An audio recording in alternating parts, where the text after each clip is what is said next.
Greetings everyone! I'm Madelo. And I'm Chabelita Aco. In this video, we're going to discuss the continuation of our topic, which is PHP language.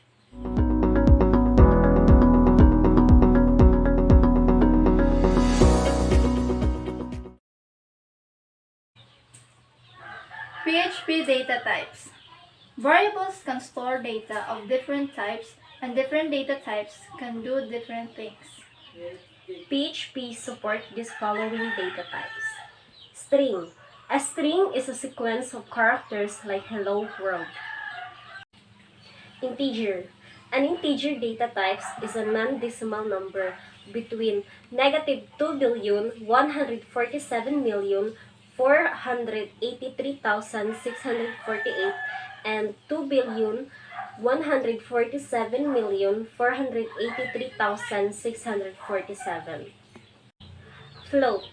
A float or floating point number is a number with a decimal point or a number of exponential form.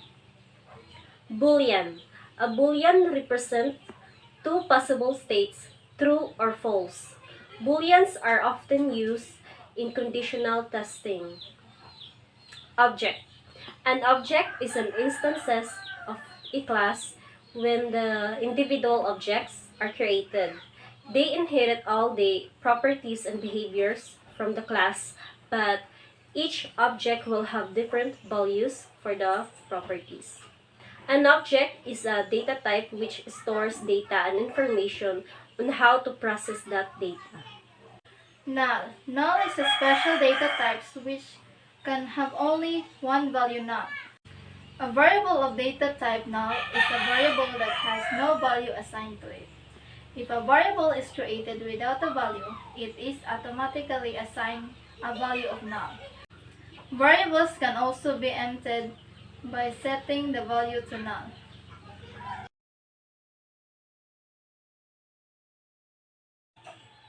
Statements. Any PHP script is built out of a series of statements. A statement can be an assignment, function call, a loop, a conditional statement, or even a statement that does nothing, an empty statement. Statements usually end with a semicolon. In addition, statements can be grouped into a statement group by encapsulating a group of statements with curly braces. A statement group is a statement by itself as well. Assignment. The basic assignment operator is equal. Your first inclination might be to think of this as equal to. No, it really means that the left operand gets set to the value of the expression on the right, that is, gets set to. The value of an assignment expression is the value assigned. That is, the value of variable a is equal to 3 is 3. PHP assignment operators. The assignment operators are used to assign values to variables. So these are the assignment operators of PHP. The assign operator, add and assign operator, subtract and assign operator, multiply and assign operator, divide and assign quotient operator, divide and assign modulus operator.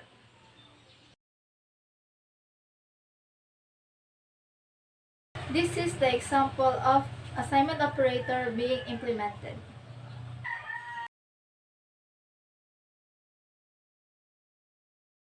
Expressions. Almost everything in a PHP script is an expression. Anything that has a value is an expression. In a typical assignment statement, variable x is equals to 100. A literal value, a function or operands processed by operator is an expression. Anything that appears to the right of assignment operator. This is the example of expression.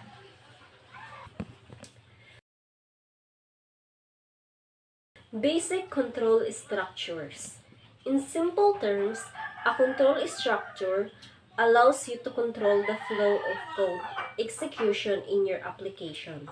Generally, a program is executed sequentially, line by line, and a control structure allows you to alter that flow, usually depending on certain conditions. Control structures are core features of the PHP language that allow your script to respond differently to different inputs or situations. This could allow your script to give different responses based on user input, file contents, or some other data. There are three types of basic control structures: the sequence, selection, and repetition. Sequence. Sequence control structure refers to the line-by-line execution by which statements are executed sequentially, in the same order in which they appear in the program. This is the example of sequential control structure. Selection. Selection is used for decisions, branching, choosing between two or more alternative paths. PHP if statement. The if construct allows you to execute a piece of code if the expression provided along with it evaluates to true. This is the example of if statement. PHP else statement. In the previous section, we discussed the if construct, which allows you to execute a piece of code if the expression evaluates to true. On the other hand, if the expression evaluates to false, it won't do anything. More often than not, you also want to execute a different code snippet if the expression evaluates to false. That's where the else statement comes into the picture. This is the example of else statement.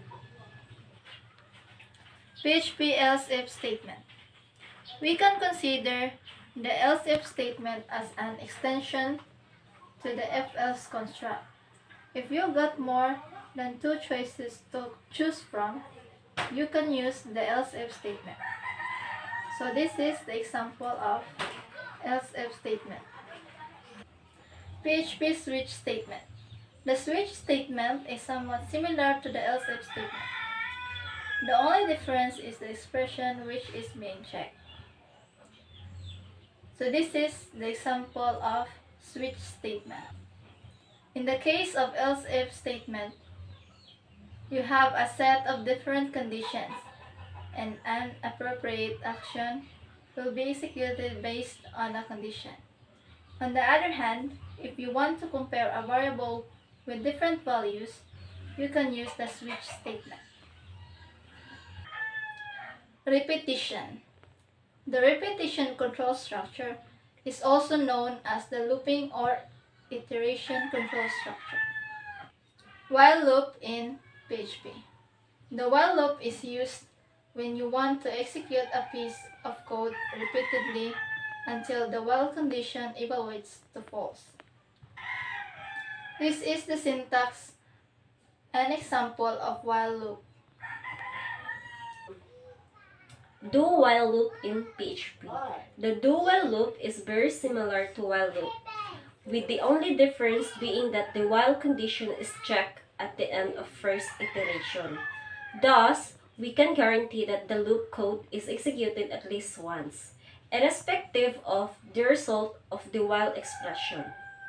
This is the syntax and example of do while loop. For loop in PHP.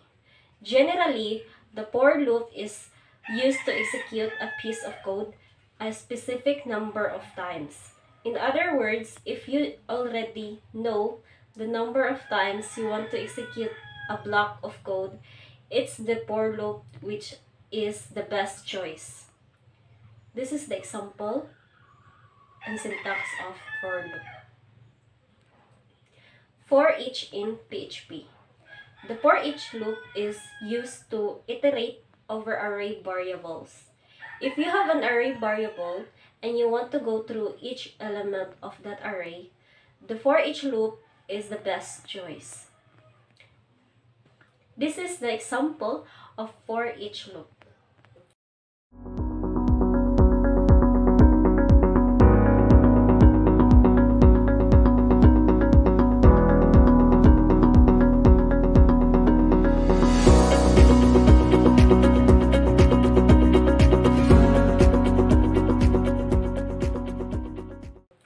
That's the end of our discussion.